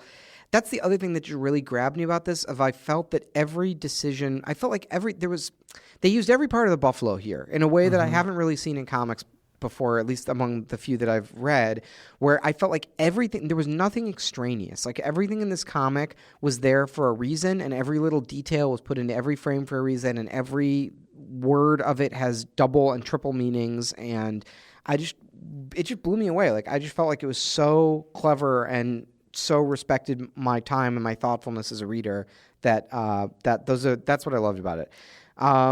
So the story is basically it follows the Vision, who's one of the Avengers, and he's like a cyborg, and he makes a family for himself, and they live in the suburbs of DC. And the Vision gets a job basically being the liaison of the Avengers to the president in the White House. And so he flies to the White House every day and meets with the president and his family. He has like these 2 twins, a boy and a girl, and they go to school. And then he has his wife who sits at home and, I don't know, is depressed. and it's him trying to fit in and be normal in this suburb. Right. and with part of it is that part of the conceit is that, yes, he's created this family, but his twin kids in particular are not like fully formed like cybernetic creatures, but their brains still need to develop by exposure to what we might consider normal American culture. That they're not like petri dish finished. They are kids in some sense. So in the first scene, literally the first scene of the book, you follow the neighbors who live in the neighborhood who are going to meet the Visions, and they're arguing. The wife made cookies, and their husband's like, "Why are you bringing cookies? They don't eat." They're robots. They're robots, and I was just immediately like, "Oh my God! Like this is so interesting. Like I'm just interested. Like I want to know everything." And then the Visions open the door, and they all have this big goofy grin on their face, and it's just so funny and weird. And they bring them into the house, and there's a kind of tension to it that it's hard for me to place. But the Vision gives them a tour, and he shows them all these sort of magical superhero items in their house, like Captain America's lighter from World War II, and Wakandan piano with no strings. And it's probably not a huge spoiler. I love the vase. Oh my God. The floating vase, and it's like it's probably not a spoiler to say that throughout these books, every single one of those items will become very symbolic and important to the story in an interesting way, and come to take on different meanings and play into what happens in very interesting ways, which is why they're introduced right at the beginning. And then as the neighbors are leaving, it says the narration. Well, here I'll just find the panel because I'm not going to say it better than they wrote it. Right. The narration just literally says, it says. Later, near the end of our story, one of the Visions will set George and Nora's house on fire. They will die in the flames. George's last thought will be of Nora, how he found his true love and regrets little of what came after. Nora's last thought will be about the water vase of Zen La, which is that magical vase that was introduced. She will wonder why it was empty. And there's just this sort of big frame of them walking home alone on the street. And so I saw that, and I was like, fucking... Yeah.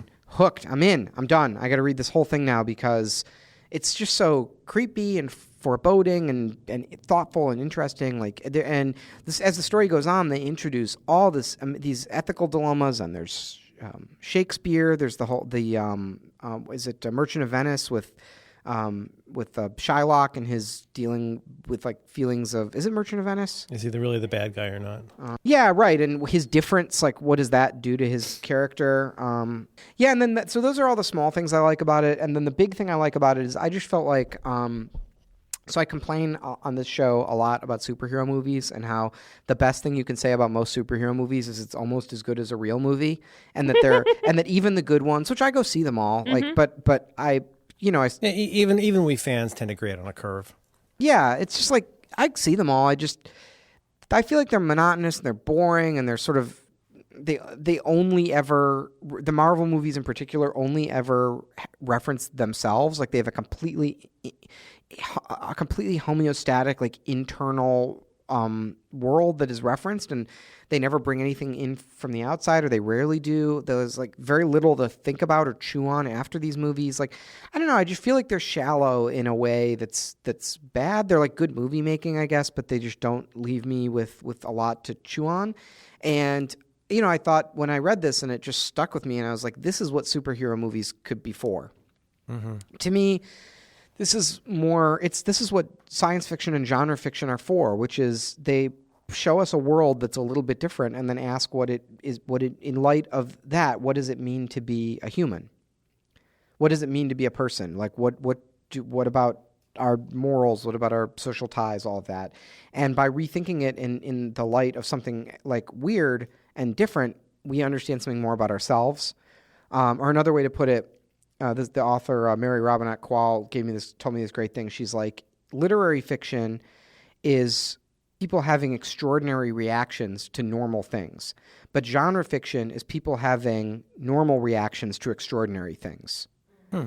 And that's just compelling to me. Of like in seeing what would be the normal reaction to these extraordinary things. Like what would it be like if these cyborgs lived in a suburb, and what does that tell us about America and what it would mean to have superheroes and stuff. I don't know. This was just more deep in its, these two little books than almost the whole. It had more to say than almost all the Marvel movies put together. What do you think it had to say? What do I think it had to say? Well, I would say it's not so simple as that I could like make a tweet about it. I think it's more of like more of thoughtful. It's like an exploration of outsiderness and difference and artificial intelligence and the suburbs.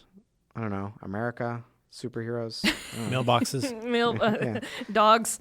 Did you get to the dog, Merlin? I can't remember. Oh yeah, the if dog was it's- so good. Well, No, I don't think so. so here are the things that I really enjoyed about it. I thought that I would love this because it has got all robots. my stuff. Yeah, exactly.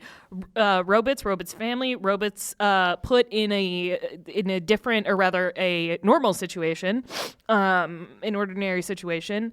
And I wanted it to explore more about this world, but as the first book continued, it felt like a comic that was trying to be smart. It was trying to go deeper, but it still attached so much lore to itself. Like, I purposely did not go and like for what's the arc in X-Men that I like, Merlin, the one written by Joss Whedon. Astonishing X-Men. Yeah. Reading Astonishing X-Men, I did have to be like, okay, wait, there's an emotion happening. I don't know why. Let me go on Wikipedia. This person was married to this person. Now they're back. He walked Okay. a really interesting tightrope of like, on the one hand, what felt like total fan service to people who loved the X-Men for years, but you didn't have to know every bit of it. You could glean from context that, Kitty has been away and she had this contentious relationship and now she's back. Whereas this, You felt like there was too much needing to read back with this? Well, it starts off with like the really good like narration, and then there are actually flashbacks referencing they say Vision has saved the world 37 times, and they like list all 37, and there's also but when they're doing that, so the context No, is the I really Vision's- like that. No, and I just want to say for our listeners, so the context is the Vision, one of his kids gets in trouble.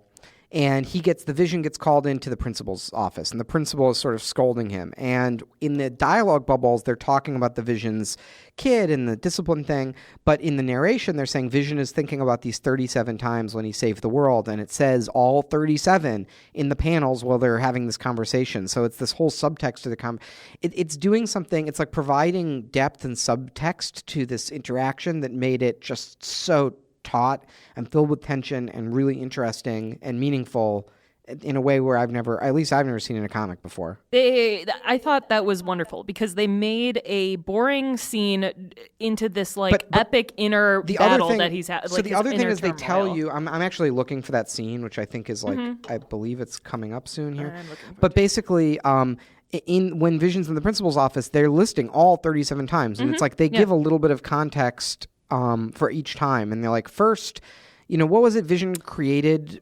It was like Ultron or something. Yeah, it was And Ultron. then- And Ultron Ultron created again. Vision. and then they mention, and then a few later they mention Ultron again, and then by the end it's just times when he's fighting Ultron, and it's like half the times he saved the world, he saved it from Ultron, but he's clearly in this like symbiotic relationship where like he's like responsible for Ultron, but also like he keeps saving the world from him, but would the world need to be saved without the Vision? And then they're, of course, like they're in the principal's office talking about this thing his kid did, which Vision also made. So it's this like that he's tied up in the creation and the solution to all of these huge problems. I don't know, but feeling ingrateful for the times when he solves it. I don't know. I thought it was really No, I agree. poignant. It was lovely, and then just super dark, weird things happen. Like a dog goes and digs up a dead villain. Which okay, so the mom is like super depressed. And I don't understand why. It seems like, she is depressed because she's in the suburbs and she is this extraordinary being, but she's like being held back. But she does like psychotic things, like murder someone and bury them in the backyard. And then a dog finds the body and is electrocuted. I guess the villain is the Grim Reaper. I don't know. And then by the end, Vision is cutting up the dogs. And I don't think I'm missing any steps in this story. Literally, Vision is just because they're trying to maintain this image of normalcy because their kids are in school. They're trying to be upstanding members of this community, but the superhero shit keeps interfering with their lives, and then they have to go to increasingly extraordinary measures to like hold everything together. It just goes off the rails in a way that, you have to zap a dead dog's brain and then they make an adorable little green puppy that looks like the rest of the Vision family because they're all like green and orange. And here's the final thing. I could tell that they were building up like to who this narrator was. And then the reveal is, I guess she's somebody talking to the Avengers, but I still don't know who that is. And like I could tell something important was happening, but I did not know what I was supposed to feel in that moment. Whereas in Astonishing X-Men, I'm like, okay, I understand. Even if I don't know the full context, I know I can understand what these characters are feeling. Do you know which page I'm talking about? It's the last one. Yeah. What is going on here? Well, I literally I don't know. want to get into the twists in the last end of it, but I don't know. But that's what the entire arc is framed in. Is this woman's narrating what's going on, and also she eats a panther or something, and I was like, wait, is that Black Panther? Oh no, it's a cat.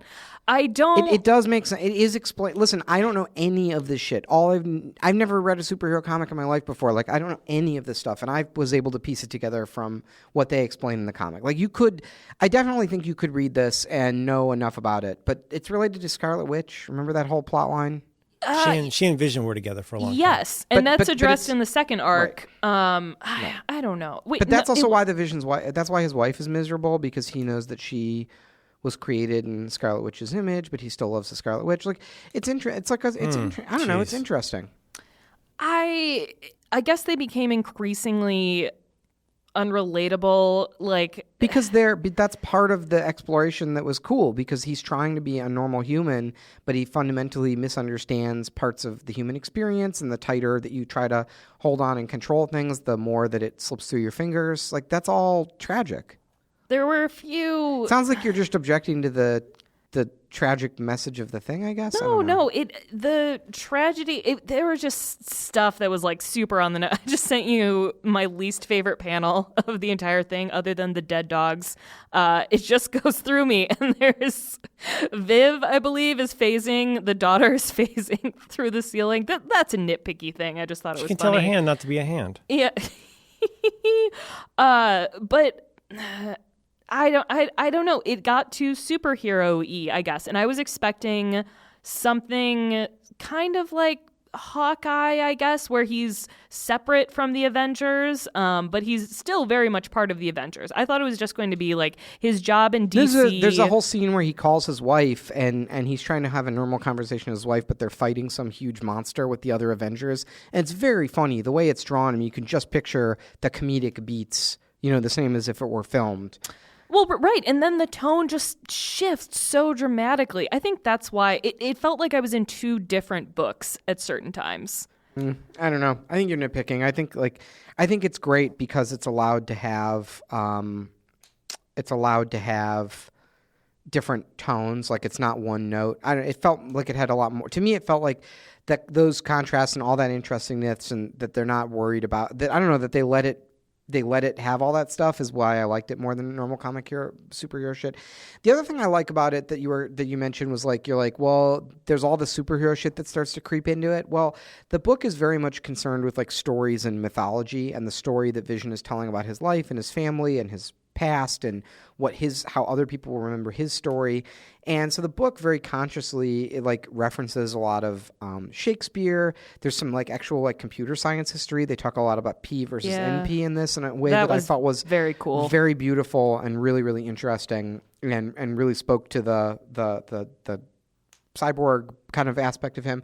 But then the book increasingly starts to reference superhero shit. And I think, to me, it's undeniable. This is modern, right? It was written in the last couple of years. 2016, I think. So it's undeniable to me that in this era, superhero shit is our like contemporary mythology. It's like the stories we tell ourselves to make sense of the world, and it's like so obviously our current, heroes and monsters. And in that way, like superhero stuff like represents our fears and hopes in the way that historians look at popular media and you're like, oh, what did the Iliad tell us about the ancient Romans and their self-conception of their society? It's like you could look at this era and be like, what does the Marvel Cinematic Universe tell us about our self-conception of our society? So I think this book is starting to interrogate like the legacy and the meaning of like superhero stories in the same way that it talks about Shakespeare, right? And the same way it talks about all of these different creation myths and mythology and things like that. That's why it gives you that whole discourse of like how Ultron was created and his whole past, and then all the times he saved the world. Like that, it's so interesting.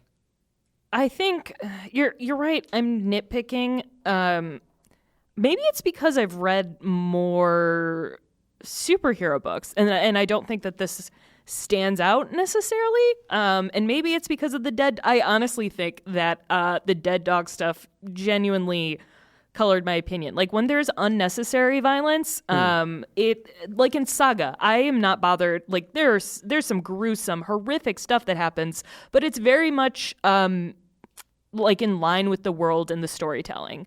And I guess I don't necessarily associate very gruesome stuff with the Avengers, and especially not Vision, which if they're trying to tell the story of like this is actually who Vision is, I mean, you know, he isn't human and he isn't the Visions are not supposed to be like you and me. They are other. And the book is like about their otherness and the way that they want to relate to humanity, and they're trying, but they can't. They're real bad though, like to the point.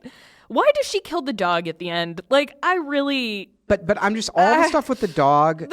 all the stuff with the dog and violence and stuff, it's that they're... It's looking at their difference in the way that makes sense. It has an internal consistency to Vision and his morals and his worldview, because he's weighing what that dog means to his family, you know, what it would mean for his family, to the other people and everything. Like, you see what I'm saying? But it's a kind of alien... I'm talking about the second dog death. But I get what you're saying. Like, he's normalizing it. He's doing a kind of cold alien moral math about it of like, well, the dog's life is worth less than my daughter's happiness. And then we want to say, well, that's like inhuman, but it's in the service of this very human thing of he'll do anything to make his daughter happy. Like, it's like, I thought all that stuff was interesting in a just keeping in mind that it's still a comic book. Mm-hmm. So it still has pictures of people punching each other. It's still a picture book for children where people punch each other. No, this is not a book for children. This is no. This is like no. Like that's where that's Merlin, what I didn't think. your daughter read this? Yes. Oh no! Wait, was she upset by the dog? Am I more upset about the dog than anybody on Earth? The regular dog I can kind of explain away. Is that in volume 1? No. Oh no, it is in volume 2. The mom. I think she's only read it. Oh, it is. I would say check that. Yeah. Okay. Out. Because there's a sexy scene too. I saw that. Do you see Vision's hog? No, you do not. It is not a Dr. Manhattan situation. I actually expected that to be. You know what? This is fucked up. If they had been like, oh, here are their sexy robot bits. It felt at one time both. I don't know. I wanted them to go deeper with the Shakespeare, honestly. Like, I thought it was going to be throughout the entire... I don't know. It also... This is hard, because Max is also talking me into liking it more if this series continues. It leaves... I liked it that it was one little story about his family. It's not, though. It's a continuing series. If it was There's just more the of first... not in trade, but it's still a thing. Like, these aren't it two the same contained... writers?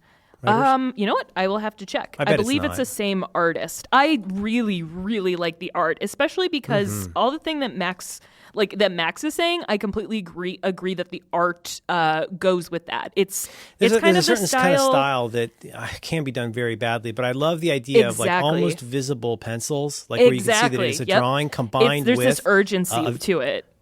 Combined with a very painterly quality to the coloring. It's such a nice contrast to have great stuff that looks like a drawing, but then it's painted beautifully. That's some of my favorite stuff. Mm-hmm. Like during the fight, I don't want to say the fight scenes look sloppy, but it's like they were like created really quickly. Like they're not super cinematic in the way that there's like I don't think there are any double page spreads, but I did read this on my iPad, so I'm not sure. But there definitely were, because there were wide pages.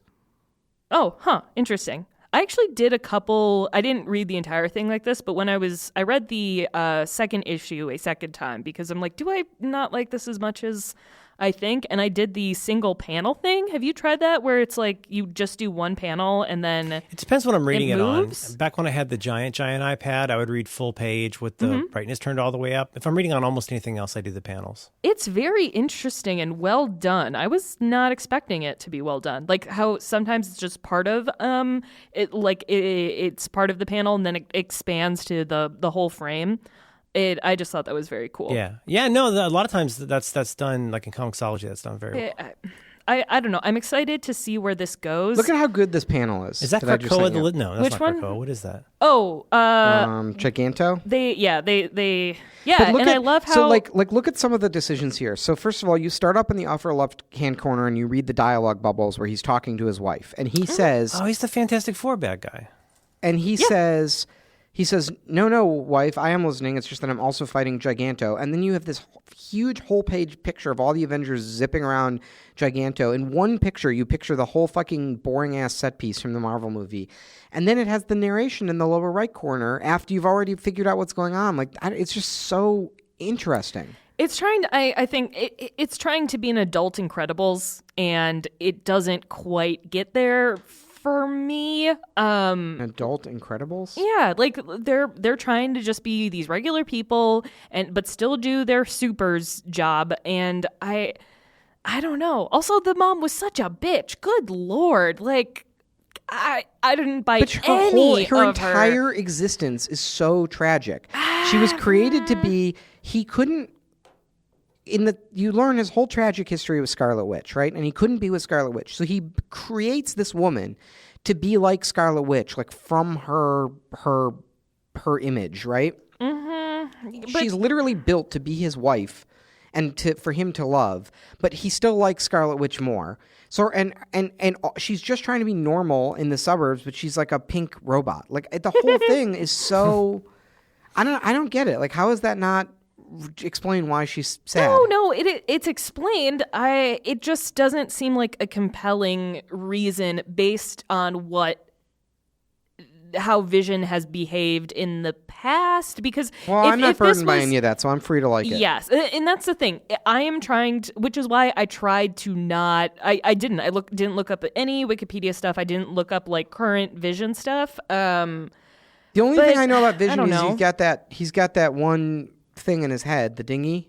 Yeah, and in this one, I Thanos. don't know if He's got the one still. Thanos in his head. No, the whole family has Thanos in their head. That's what I'm wondering is like, do And they I all Googled- have soul stones? And I Googled, why do they all have Thanos in their head? Where'd they get more Thanos rocks? Yeah. And I don't know. I think I probably found something. It doesn't matter. I don't It's care. a 3D printer.